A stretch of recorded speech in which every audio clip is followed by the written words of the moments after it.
আমি গতকাল এসেছি আমার ছোটো বোনের বাড়িতে, তাই এখন আমি রেডি হচ্ছি আবার নিজের বাড়িতে ফিরে যাব কলকাতায়।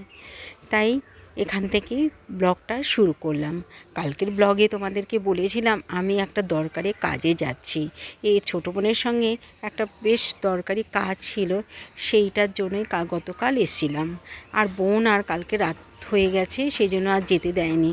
বলল কালকে দুপুরবেলা দুটো ভাত খেয়ে আমার কাছে চলে যাবে।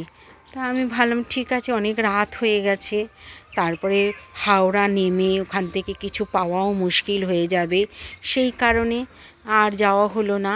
তাই চলো আমার ছোটো বোনের যে ছাদ বাগান রয়েছে তোমাদের কাছে একটু শেয়ার করব।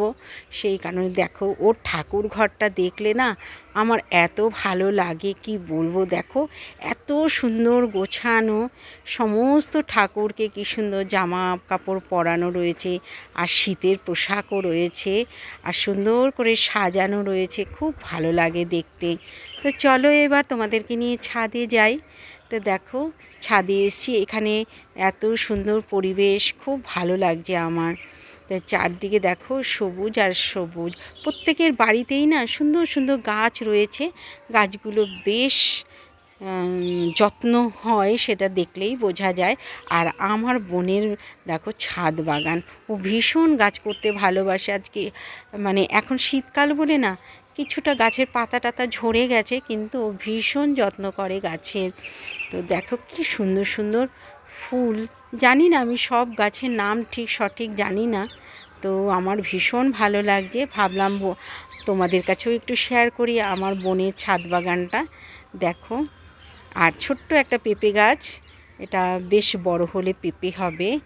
আর দেখো কী সুন্দর টমেটো গাছ লাগিয়েছে। তারপরে বেতে শাক, যে এইটা কি গাছ বলো তো, এটা নাকি জোয়ান গাছ।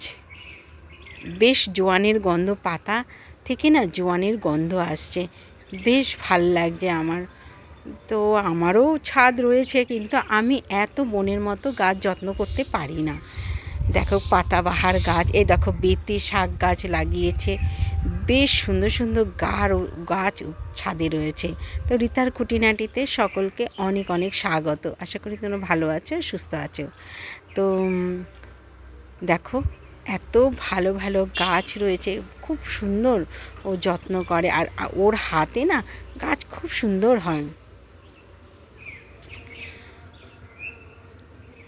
এইখানেও বেশ সুন্দর একটা গাছ রয়েছে, দেখো কি সুন্দর, আর সুন্দর ফুল ফুটে আছে, আরও ভালো লাগছে দেখতে। দেখো খুব সুন্দর, চারদিকে পাতা আর মাঝখানে ফুল। তো ব্লগটা তোমাদের কাছে ভালো লাগলে লাইক কমেন্ট শেয়ার করে দিও। আবার নতুন ব্লগে তোমাদের সঙ্গে দেখা হবে।